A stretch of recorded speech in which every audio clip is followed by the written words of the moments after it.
Oke guys, welcome back to Daily Charting with Toshi, di mana kita akan daily chart your favorite cryptocurrencies. Oke, dan sekarang kita masuk ke DCWT sesi pertama, di mana di sesi pertama ini kita akan lebih fokus ke Bitcoin, Ethereum, dan macroeconomics. Ya.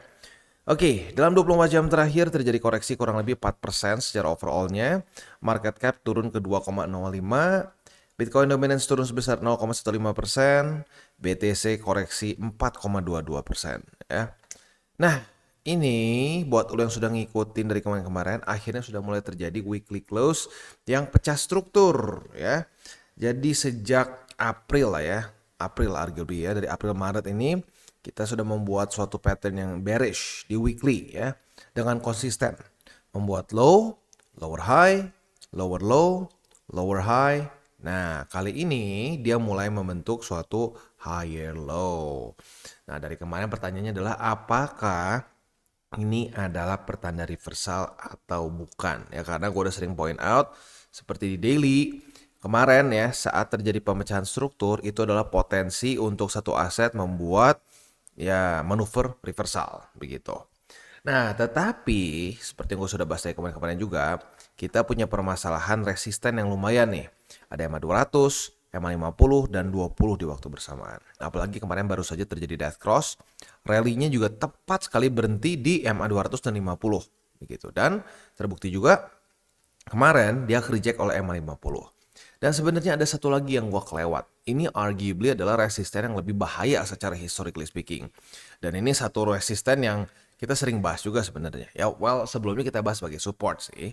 Nah, sekarang mulai menjadi resisten. Dan apa itu? Kalau bukan BSB ya. Gue lupa kemarin ya. Gue cuma ingatnya BSB atas doang. Ternyata kemarin kita bisa di sini selain reject oleh EMA 200, 50 ya, dan ya arguably 20 semakin mendekat juga. Dia atau lebih tepatnya Bitcoin juga reject oleh BSB. Dan historically speaking ya, saat dia jebol nih ya. Kalau Bitcoin jebol dan BSB mulai menjadi resisten, ya lu lihat sendiri deh kayak gimana ya. Jebol, reject, boom ya. Contoh lagi mana? Jebol, reject, boom. Jadi kurang lebih akan sering membuat lower low begitu. Nah, jadi ini adalah duel antara struktur yang mulai pecah ya, versus BSB dan juga death cross yang mulai terjadi. Mana yang bakal menang? Nggak tahu ya. Nah, sebenarnya gini, banyak orang tuh berpikir bahwa oh kalau TA itu bisa menunjukkan oh ini pasti akan begini, pasti akan begitu. Nggak, sebenarnya gini, kita tuh tinggal melihat siapa support, siapa resisten. Udahnya kayak tanding, siapa yang lebih kuat begitu. Nah, biasanya yang lebih kuat itu bukan cuma sekedar ya dari stance mereka saja, tapi ada juga dari fundamental. Gitu, misalkan tiba-tiba ada fundamental lagi. US mulai masuk ke resesi atau nggak usah kayak gitulah. Tiba-tiba the Feds menurunkan interest rate berkali-kali, nggak sesuai dengan plan dia. Nah, itu mirip kayak di 2019. Buat lu yang nggak tahu, di 2019 mereka itu menyatakan, atau lebih tepatnya the Feds menyatakan bahwa kita tidak akan ada penurunan interest rate sampai 2020. Tiba-tiba di bulan Juli turun. Juli turun, kalau kita lihat sendiri deh ya. Kita lihat sendiri aja biar gampang. Interest rate. Dia bilang di Juni nggak akan ada penurunan di tahun ini. Julinya turun. Juli turun, sebulan dikasih nafas, turun lagi. Di September, turun lagi. Di Oktober. Nah, kebayang katanya nggak akan terjadi penurunan, tapi terjadi sebanyak 1, 2, 3. Ya. Nah, akhirnya baru lanjut lagi di 2020. Itu langsung loncat. Dari 1,75 loncat ke berapa ini? 0,26. Basically almost zero. Begitu. Nah, kalau sampai itu terjadi lagi ya, buat lo yang nggak tahu plannya di tahun ini berbeda ya. Kalau di 2019 kan dibilang nggak akan terjadi penurunan sama sekali. Nah, kalau di tahun ini Jerome Powell bilang kita akan menurunkan interest rate sekali. Nah, berarti kalau sampai lebih dari sekali, kan rencananya September tuh. Misalnya September, Oktober, November turunin terus. Nah, itu akan bisa membuat market lanjut lebih turun. Begitu. Jadi, lagi-lagi market itu dibilang dibilang ribet banget enggak ya. Dibilang kompleks banget enggak sebenarnya. Ya lu nggak perlu charting kayak Michelangelo semua dicoret-coret, nggak perlu. Tetapi yang jadi susah itu apa? Kalau lu mau jadi dukun, wah pasti berhenti sini, udah berhenti sini kita semua akan ngepump dan langsung kaya semua. Nah kalau kayak gitu susah, jujur susah. Tapi kalau kita mau dengan mindset yang tepat, mau dengan DCA, nggak stres. Ya kalau gue pribadi sih nggak stres sama sekali. Begitu. Nah, kalau sampai lu stres, nah berarti artinya apa? Menurut gue ya, cara tradingnya masih salah. Begitu, karena menurut gue ya, real investing itu boring. It's supposed to be boring dalam tanda kutip ya. Jadi maksudnya ya lu nggak akan ada adrenalin. Wah, gimana nih? Karena kalau udah sampai keluar adrenalin, artinya lu udah over leverage biasanya. Ya. Kalau lu pakai dana dingin sih harusnya santai-santai aja. Gitu. Benar-benar dingin ya. Jangan dingin tapi besok perlu buat bayar SPP. Wah, itu nggak dingin namanya ya. Jangan ngarang. Kadang-kadang suka ada yang gitu. Wah, dingin bang. Tiba-tiba besok, aduh bang gue gak ada duit bang, begini. Ternyata itu sebenarnya duitnya buat bayar. Bukan ternyata, artinya lu pura-pura bilang itu dingin. Jadi nggak boleh berbohong ke diri sendiri. Ya, harus pakai duit dingin. 3 golden rules lah ya. 3 golden rules, jangan pegang panas, jangan over leverage, berpikir jangka panjang. Kalau pakai 3 itu aja, benar-benar dimaknai ya, 3 rules itu, possibility lu untuk profit jauh lebih tinggi gitu ya. Oke, jadi udah kebayang ya secara makronya, makro TA-nya kita bisa lihat di sini bahwa ini adalah duel antara struktur yang mulai pecah dengan BSB plus Death Cross. Mana yang akan menang? We'll see ya.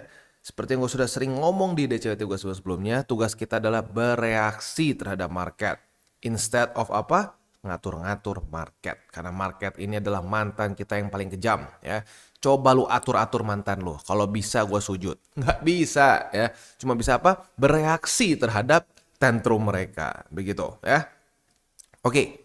Next kita masuk ke news. News ini datang dari US ya. Dimana Ripple akan ada potensi untuk appeal ya. Setelah hasil keputusan dari kasus mereka ya. Jadi kemarin itu mereka akan didenda sebesar 125 juta US dollars begitu. Nah, mereka ada kemungkinan akan terjadi appeal. Tapi we'll see ya. Ini Ripple tuh kayaknya benar-benar udah lama banget nih kasus kesannya ya. Udah lama banget dan gak beres-beres. Ya, semoga bisa cepat beres dan maybe saat sudah ada pergantian presiden bisa lebih objektif. I don't know ya. Ya mungkin butuh ada pergantian kepemimpinan di SEC sih menurut gua ya. Next economic calendar hari ini belum ada apa-apa ya, tetapi besok kita akan keluar PPI. Jadi siap-siap nih. Seingat gua PPI terus udahnya lumayan rame lah ya. Kita bisa di sini Selasa kan PPI ya, Selasa ada PPI. Lalu nanti hari Rabu itu akan ada data apa nih? Core CPI, CPI dan seterusnya. Rame deh pokoknya minggu depan ya. Bukan minggu depan, tapi rame deh beberapa hari ke depan ya. Oke, jadi kurang lebih seperti itu. Selanjutnya sih kita akan lihat indeks dolar dulu ya. Indeks dolar kondisinya itu sebentar, daily dulu. Nah, masih di situ aja. Nggak terlalu banyak perubahan ya. Kita lihat apakah MA20 akan menghajar indeks dolar. Kalau sampai kehajar oleh indeks dolar, kalau sampai kehajar oleh MA20, ya kalau secara korelasinya belakangan ini, ya Bitcoin bisa ikutan turun begitu. Ya tinggal kita lihat aja deh kayak gimana ya. Karena sekarang dolar itu terus ke bawah turun karena ya fundamental dia sendiri ya. Lu lihat sendiri lah fundamentalnya, ekonominya cenderung suka merah-merah ya. Kalau udah datanya keluar merah-merah, ya in general ekonomi di US akan cenderung melemah gitu. Dan itu akan terreflect dan itu akan terreflect dengan CDXY mereka ya. Bitcoin dominance mulai terjadi koreksi, apakah akan retest ke MA20 atau ke 56,92% dalam waktu dekat? We'll see ya. Tapi ya pokoknya intinya ya ini gue ingatkan lagi ya, bukan ya karena kan kita pakai data dan fakta. Gue udah bilang historically speaking kalau kita pengen altcoin season ya harus nunggu QE begitu ya. Nabung boleh, tipis-tipis boleh DCA ya. Ya kalau bisa jangan sampai beli 30% altcoinsnya. Ya karena ini altcoin cenderung akan bleed di masa-masa QT. Buat lo yang mungkin, QT apa bang? Gua baru nih bang. Gue jelasin ya. Interest rate dan balance sheet di sini. QT itu adalah masa-masa di mana interest rate tinggi, yang warna orange ini tinggi ya, dan balance sheet turun. Ya. Nah ini terjadi sama persis seperti di 2019. Ya nggak, ya lebih tepatnya sih 2018 sampai 19 lah ya. Dimana kita bisa lihat interest rate tinggi, balance sheet turun, apa yang terjadi? Bitcoin dominance berkuasa. Wah, naik di sini. Paling ada sedikit exception di sini lah ya. Ada altcoin season unyu-unyu di sini, tapi dia naik lagi. Gitu. Jadi historically speaking, masa-masa QT, kekurangan liquidity, itu jadi sedikit rhyme ya. Itu biasanya Bitcoin yang berkuasa. Ya, altcoins hanya dapat tipis-tipis ya. Nah, di kali ini lebih sadis ya. Altcoin seasonnya itu cuma pernah terjadi bentar banget di sini nih. Cuma dari tanggal 14 Januari sampai ke 23 Januari. Bentar banget, naik lagi. That's it. Jadi maka dari itu, ya kalau lu sudah dengerin ini dari dulu, nggak kaget gitu kenapa altcoins kok kayaknya susah banget ya ngelawan BTC. Nah nanti kalau udah interest rate-nya di bawah nih, udah jongkok, balance sheet-nya udah naiknya lumayan, ya lu bisa sendiri apa yang terjadi. Nah di sini nih masa-masa yang orang ingat, oh buat apa punya BTC, altcoins lah, ya apapun lebih untung daripada BTC. Ya karena masa-masa ini, ya liquidity banyak, orang mau berspekulasi gila-gilaan. Tapi di masa ini, ya dicobain aja. Gimana buat lu yang punya altcoin semua portonya. Merah merona kan. Signifikan lebih merah merona. Gitu. Nah itu dia. Makanya kenapa gue suka banget pakai data. Karena kalau pakai data itu lu nggak perlu percaya gue bahkan. Ya. Lu tinggal lihat aja datanya. Lu lihat datanya, lu setuju sama datanya, ya udah kita punya satu pemikiran yang sama. That's it. Gitu. Nggak usah pakai, wah lihat nih gua, Toshi memberikan satu prediksi. Nggak usah. Kita lihat data, kita beranalisa. Titik.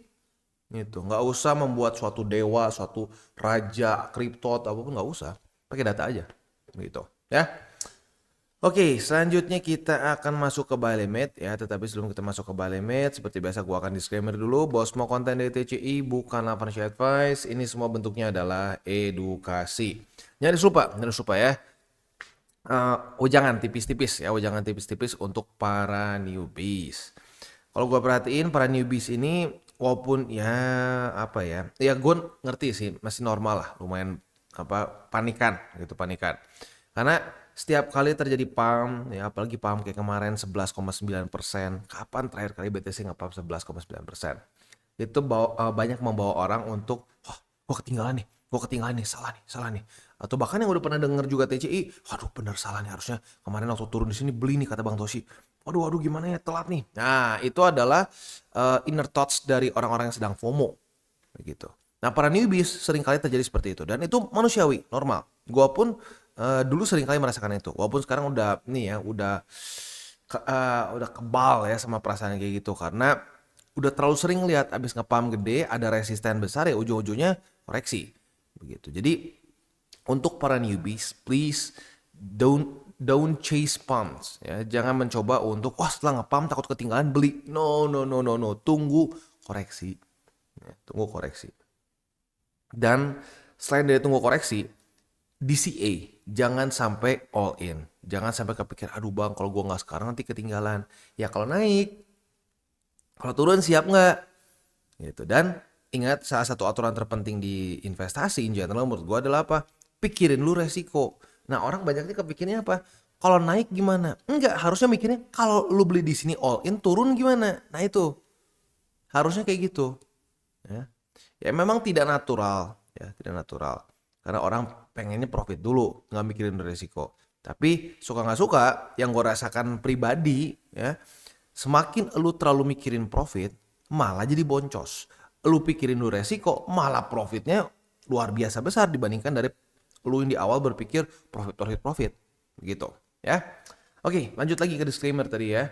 Untuk mendukung TCI bagaimana caranya? Bisa banyak caranya, lu bisa like our video, bisa share our video, atau juga bisa menggunakan link referral kita di bawah. Nah sekarang kita akan dengar dulu pesan-pesan dari sponsor kita pada hari ini. Oke, today's video is brought to you by Bybit. Dimana di Bybit ini kita bisa melakukan berbagai macam hal ya, mulai dari yang newbie sampai yang sudah advance.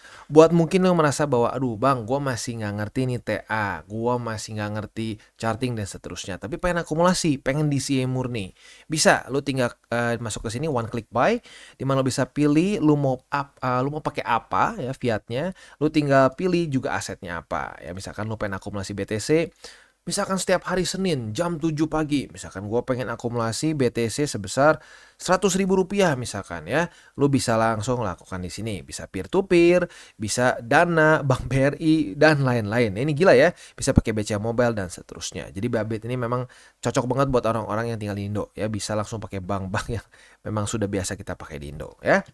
Nah, buat yang intermediate sampai advance juga di sini ada spot, nah, dan juga ada leverage tokens, dan tentu juga ada derivatives trading, di mana kita bisa menggunakan kontrak yang USDT maupun USDC. Jadi di sini lo bisa pakai USDC ya, karena nggak semua exchanger bisa menerima untuk futuresnya pakai USDC ya. Dan tentu juga lo bisa earning bunga juga dari kripto lo dan lain-lain. Dan tentu juga di sini kita bisa melakukan copy trade ya, di mana copy trade dari Bybit ini sudah cukup terkenal ya, dan kita bisa mendapatkan keuntungan juga. First copy trade kita bisa ada protection 100 USDT loss coverage ya, dan seterusnya ya. Jadi buat lo yang tertarik bisa silakan pakai. Klik di link referral kita di bawah. Dan kita mulai dengan Bitcoin. Untuk Bitcoin berarti buy limit pertamanya jebol ya. Yang sekarang tersisa adalah buy limit kedua di 56.571 dan di 52.297. Nah, buat lo yang buka posisi long dan pasang target TP, udah kena ya. Retest 1, retest 2 di 60.809. Kemarin ya dia sempat nge-wick dulu ke MA50 ya. Jadi sekali lagi, kalau lagi nggak ada news, lu perhatiin nggak sih TA tuh rapih, ya rapih. Tapi kalau udah mulai keluar news, nah udah deket-deket nih ada data-data penting, sering kali terjadi gejolak-gejolak yang lumayan bikin sport jantung, ya. Oke, berarti kemarin posisi longnya itu kalian sudah profit sebesar 1,75%. Not bad, not bad, ya. Next kita masuk ke Ethereum. Untuk Ethereum kita bisa di sini posisi shortnya masih kita bisa pertahankan karena retest 1, retest 2 di 2617. Dia kemarin sempat nge-wick ke atas tapi daily close-nya tetap di bawah. Artinya ya sekali lagi posisi shortnya masih bisa dipertahankan. Target TP-nya di angka 2464. Untuk posisi spotnya sama seperti kemarin karena belum ada perubahan, belum ada reclaim ya maupun jebol. Maka buy limitnya di angka 2464, di 2419, dan di 2363. Itu untuk posisi spot di Ethereum ya. Oke, jadi kurang lebih seperti itu untuk Bitcoin dan Ethereum. Sekali lagi gue ingatkan ya, ini tuh kita sedang dalam masa-masa yang menarik ya, karena struktur pecah di weekly ini ya kita nggak bisa bilang ini nggak ada potensi pecah ya. Ini mirip banget kayak di sini nih. Kayak waktu kita bahas ini, wah Bitcoinnya nggak lanjut membuat lower low nih, dia konsolidasi di sini nih. Nah, gue udah bilang ini masuknya ke pecah struktur. Kalau pecah struktur, tinggal kita lihat selanjutnya apa? Nah, EMA20 nih. Kalau kita lihat sekarang kondisinya EMA20 juga sudah semakin mendekat. Kalau EMA20 ke bawah dan menghajar Bitcoin, ya sudah, berarti ya gagal, pecah strukturnya gagal. Karena kemarin ada yang nanya, Bang, bisa nggak sih Bang pecah strukturnya gagal terus lanjut turun? Bisa. Nah, itu biasanya ditunjukkan dengan EMA20-nya. Si tukang pukul berhasil nggak memukulin gitu. Dia tuh kayak preman, dikirim nih premannya. Kalau premannya gagal mukulin, ya udah dia berhasil naik. Tapi kalau dia berhasil mukulin ya, dan lanjut membuat lower low, ya udah itu berarti mereka mencoba untuk reversal, pecah struktur, tapi gagal pecah strukturnya dan lanjut turun ke bawah. Begitu. Itu bisa terjadi ya. Nah, itu yang harus gue mungkin ingatkan dalam beberapa hari ke depan. Dan kita sekali lagi, kita bukan dukun, kita nggak pernah bisa tahu apakah kita akan purchase seperti di Mei 2024 di mana pecah struktur, konsolidasi dan rally, atau jangan-jangan kayak tadi EMA20 turun ke bawah, digebukin, bam, turun lagi. Itu pun bisa ya. Karena sebenarnya kalau kita mau ngomong di daily dan di weekly sedikit berbeda ya. Kalau di daily ini tercatatnya masih membuat lower low. Tapi kalau di weekly dia tercatatnya udah pecah struktur begitu. Jadi dibilang pecah struktur ini kuat banget sih ya enggak juga sebenarnya. Tapi kita nggak bisa pungkiri mulai pecah begitu. Ya tinggal kita lihat duel ini siapa yang menang begitu. Oke, Kita tutup dengan 3 golden rules. Jangan pakai uang panas, jangan over leverage, dan berpikirlah jangka panjang. Oke guys, jadi itu adalah akhir dari segmen DCWT kita pada hari ini. Dan jangan lupa bagi kalian yang merasakan manfaat dari segmen ini, jangan lupa untuk share ke teman-teman kalian. Dan apabila lu pengen mensupport channel kita, ya TCI, jangan lupa untuk menggunakan link referral kita di bawah. Nggak wajib, ya, tetapi apabila lu menggunakan link referral kita di bawah, ada macam-macam, ya, dari Bybit, Huobi, Maxi, toko kripto, dan banyak lagi, ya.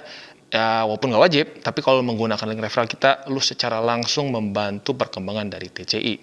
Dan satu lagi, jangan lupa juga untuk join Telegram group kita, di mana kita bisa ngobrol-ngobrol santai mengenai dunia cryptocurrency secara 2 arah. So, jangan lupa untuk like, subscribe, click the bell icon, and see you on the next video.